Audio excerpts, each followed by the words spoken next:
The phrases of the street are not only forcible, but subtle, for a figure of speech can often get into a crack too small for a definition. Phrases like "put out" or "off colour" might have been coined by Mr. Henry James in an agony of verbal precision, and there is no more subtle truth than that of the everyday phrase about a man having his heart in the right place. It involves the idea of normal proportion. Not only does a certain function exist, but it is rightly related to other functions. Indeed, the negation of this phrase would describe with peculiar accuracy the somewhat morbid mercy and perverse tenderness of the most representative moderns. If, for instance, I had to describe with fairness the character of Mr. Bernard Shaw, I could not express myself more exactly than by saying that he has a heroically large and generous heart, but not a heart in the right place, and this is so of the typical society of our time. The modern world is not evil. In some ways the modern world is far too good. It is full of wild and wasted virtues. When a religious scheme is shattered, as Christianity was shattered at the Reformation, it is not merely the vices that are let loose. The vices are indeed let loose, and they wander and do damage, but the virtues are let loose also, and the virtues wander more wildly, and the virtues do more terrible damage. The modern world is full of the old Christian virtues gone mad. The virtues have gone mad because they have been isolated from each other and are wandering alone. Thus some scientists care for truth, and their truth is pitiless. Thus some humanitarians only care for pity, and their pity, I am sorry to say, is often untruthful. For example, Mr. Blatchford attacks Christianity because he is mad on one Christian virtue, the merely mystical and almost irrational virtue of charity. He has a strange idea that he will make it easier to forgive sins by saying that there are no sins to forgive. Mr. Blatchford is not only an early Christian, he is the only early Christian who ought really to have been eaten by lions, for in his case the pagan accusation is really true. His mercy would mean mere anarchy. He really is the enemy of the human race, because he is so human. As the other extreme, we may take the acrid realist, who has deliberately killed in himself all human pleasure in happy tales or in the healing of the heart. Torquemada tortured people physically for the sake of moral truth. Zola tortured people morally for the sake of physical truth. But in Torquemada's time, there was at least a system that could to some extent make righteousness and peace kiss each other. Now they do not even bow. But a much stronger case than these two of truth and pity can be found in the remarkable case of the dislocation of humility. It is only with one aspect of humility that we are here concerned. Humility was largely meant as a restraint upon the arrogance and infinity of the appetite of man. He was always outstripping his mercies with his own newly invented needs. His very power of enjoyment destroyed half his joys. By asking for pleasure, he lost the chief pleasure, for the chief pleasure is surprise. Hence it became evident that if a man would make his world large, he must be always making himself small. Even the haughty visions, the tall cities, and the toppling pinnacles are the creations of humility. Giants that tread down forests like grass are the creations of humility. Towers that vanish upwards above the loneliest star are the creations of humility. For towers are not tall unless we look up at them, and giants are not giants unless they are larger than we. All this gigantesque imagination, which is perhaps the mightiest of the pleasures of man, is at bottom entirely humble. It is impossible without humility to enjoy anything, even pride. But what we suffer from today is humility in the wrong place. Modesty has moved from the organ of ambition. Modesty has settled upon the organ of conviction, where it was never meant to be. A man was meant to be doubtful about himself, but undoubting about the truth. This has been exactly reversed. Nowadays the part of a man that a man does assert is exactly the part he ought not to assert, himself. The part he doubts is exactly the part he ought not to doubt, the divine reason. Huxley preached a humility content to learn from nature, but the new skeptic is so humble that he doubts if he can even learn. Thus we should be wrong if we had said hastily that there is no humility typical of our time. The truth is that there is a real humility typical of our time, but it so happens that it is practically a more poisonous humility than the wildest prostrations of the ascetic.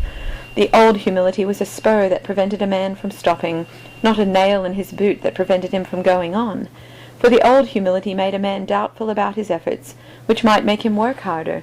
but the new humility makes a man doubtful about his aims, which will make him stop working altogether.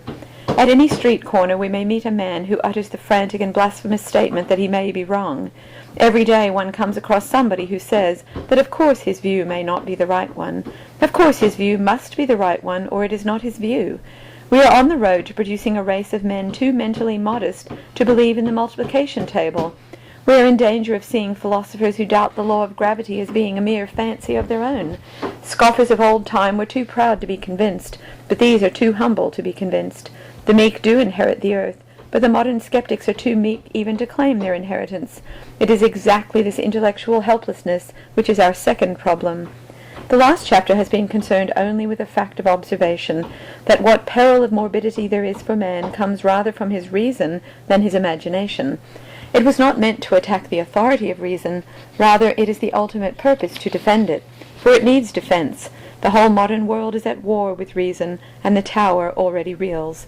The sages, it is often said, can see no answer to the riddle of religion, but the trouble with our sages is not that they cannot see the answer, it is that they cannot even see the riddle. They are like children so stupid as to notice nothing paradoxical in the playful assertion that a door is not a door. The modern latitudinarians speak, for instance, about authority in religion not only as if there were no reason in it, but as if there had never been any reason for it. Apart from seeing its philosophical basis, they cannot even see its historical cause. Religious authority has often doubtless been oppressive or unreasonable, just as every legal system, and especially our present one, has been callous and full of a cruel apathy. It is rational to attack the police, nay, it is glorious, but the modern critics of religious authority are like men who should attack the police without ever having heard of burglars, for there is a great and possible peril to the human mind, a peril as practical as burglary. Against it religious authority was reared, rightly or wrongly, as a barrier, and against it something certainly must be reared as a barrier if our race is to avoid ruin. That peril is that the human intellect is free to destroy itself. Just as one generation could prevent the very existence of the next generation by all entering a monastery or jumping into the sea, so one set of thinkers can in some degree prevent further thinking by teaching the next generation that there is no validity in any human thought. It is idle to talk always of the alternative of reason and faith. Reason is itself a matter of faith. It is an act of faith to assert that our thoughts have any relation to reality at all. If you are merely a skeptic, you must sooner or later ask yourself the question, why should anything go right, even observation and deduction? Why should not good logic be as misleading as bad logic? They are both movements in the brain of a bewildered ape. The young skeptic says, I have a right to think for myself. But the old skeptic, the complete skeptic, says, I have no right to think for myself. I have no right to think at all. There is a thought that stops thought. That is the only thought that ought to be stopped. That is the ultimate evil against which all religious authority was aimed. It only appears at the end of decadent ages like our own, and already Mr. H.G. Wells has raised its ruinous banner. He has written a delicate piece of skepticism called Doubts of the Instrument. In this he questions the brain itself, and endeavours to remove all reality from all his own assertions, past, present, and to come. But it was against this remote ruin that all the military systems in religion were originally ranked and ruled. The creeds and the crusades, the hierarchies and the horrible persecutions were not organized, as is ignorantly said, for the suppression of reason.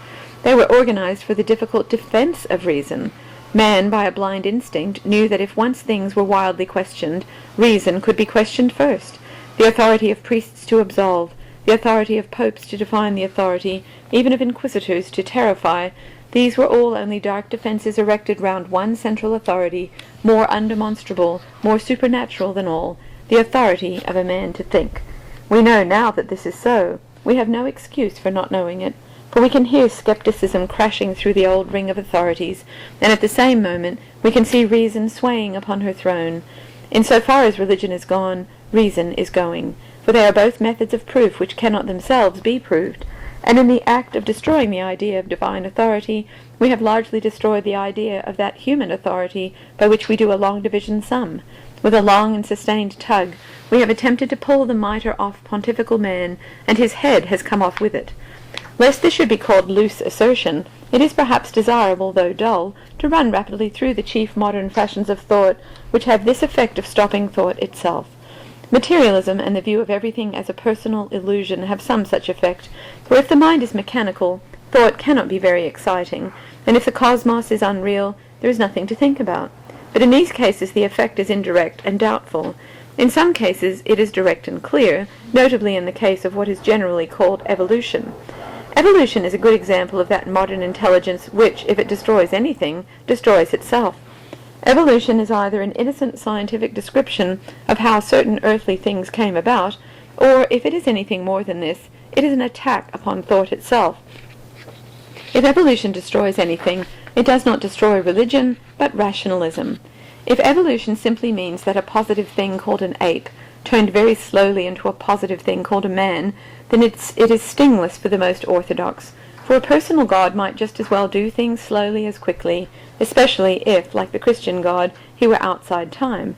But if it means anything more, it means that there is no such thing as an ape to change, and no such thing as a man for him to change into. It means that there is no such thing as a thing. At best there is only one thing, and that is a flux of everything and anything. This is an attack not upon the faith, but upon the mind. You cannot think if there are no things to think about. You cannot think if you are not separate from the subject of thought. Descartes said, "I think, therefore I am." The philosophic evolutionist reverses and negatives the epigram. He says, "I am not, therefore I cannot think." Then there is the opposite attack on thought, that urged by Mr. H.G. Wells when he insists that every separate thing is unique, and there are no categories at all. This also is merely destructive. Thinking means connecting things, and stops if they cannot be connected. It need hardly be said that this skepticism forbidding thought necessarily forbids speech. A man cannot open his mouth without contradicting it. Thus, when Mr. Wells says, as he did somewhere, "All chairs are quite different," he utters not merely a misstatement, but contradiction in terms. If all chairs were quite different, you could not call them all chairs. Akin to these is the false theory of progress, which maintains that we alter the test instead of trying to pass the test. We often hear it said, for instance, "What is right in one age is wrong in another." This is quite reasonable, if it means that there is a fixed aim, and that certain methods attain at certain times and not at other times. If women, say, desire to be elegant, it may be that they are improved at one time by growing fatter, and at another time by growing thinner. But you cannot say that they are improved by ceasing to wish to be elegant and beginning to wish to be oblong. If the standard changes, how can there be improvement which implies a standard? Nietzsche started a nonsensical idea that man had once thought as good what we now call evil. If it were so, we could not talk of surpassing, or even falling short of them. How can you overtake Jones if you walk in the other direction? You cannot discuss whether one people has succeeded more in being miserable than another succeeded in being happy. It would be like discussing whether Milton was more puritanical than a pig is fat. It is true that a man, a silly man, might make change itself his object of ideal, but as an ideal, change itself becomes unchangeable. If the change-worshipper wishes to estimate his own progress, he must be sternly loyal to the idea of change. He must not begin to flirt gaily with the ideal of monotony. Progress itself cannot progress. It is worth remark, in passing, that when Tennyson, in a wild and rather weak manner, welcomed the idea of infinite alteration in society, he instinctively took a metaphor which suggests an imprisoned tedium. He wrote, "Let the great world spin for ever down the ringing grooves of change." He thought of change itself as an unchangeable groove, and so it is. Change is about the narrowest and hardest groove that a man can get into.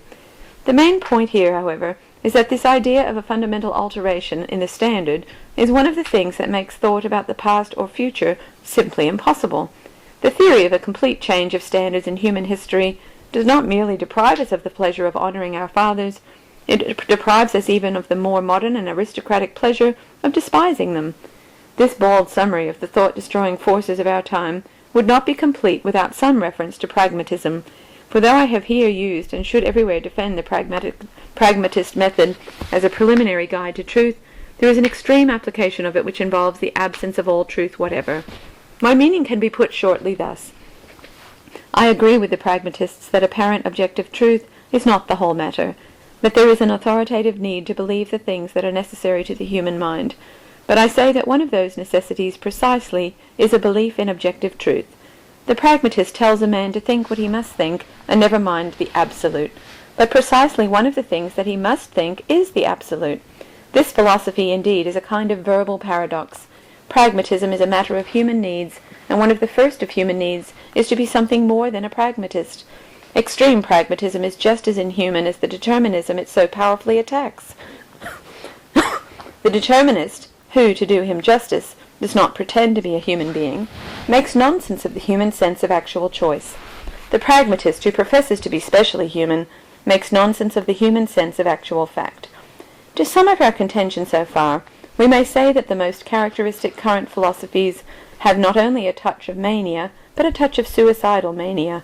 The mere questioner has knocked his head against the limits of human thought and cracked it. This is what makes it so futile, the warnings of the orthodox, and the boasts of the advanced about the dangerous boyhood of free thought. What we are looking at is not the boyhood of free thought, it is the old age and ultimate dissolution of free thought. It is vain for bishops and pious bigwigs to discuss what dreadful things will happen if wild skepticism runs its course. It has run its course.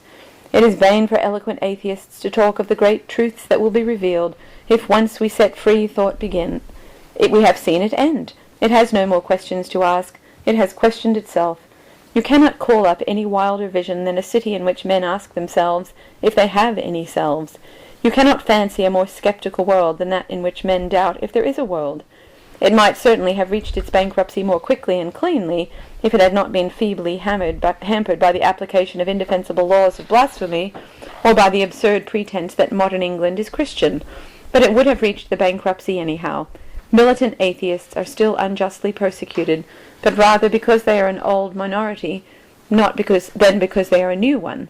Free thought has exhausted its own freedom. It is weary of its own success. If any eager freethinker now hails philosophic freedom as the dawn, he is only like the man in Mark Twain who came out wrapped in blankets to see the sun rise, and was just in time to see it set. If any frightened curate still says that it will be awful if the darkness of free thought should spread, we can only answer him in the high and powerful words of Mr. Belloc: "Do not, I beseech you, be troubled about the increase of forces already in dissolution. You have mistaken the hour of the night. It is already morning." We have no more questions left to ask. We have looked for questions in the darkest corners and on the wildest peaks. We have found all the questions that can be found. It is time we gave up looking for questions and began looking for answers.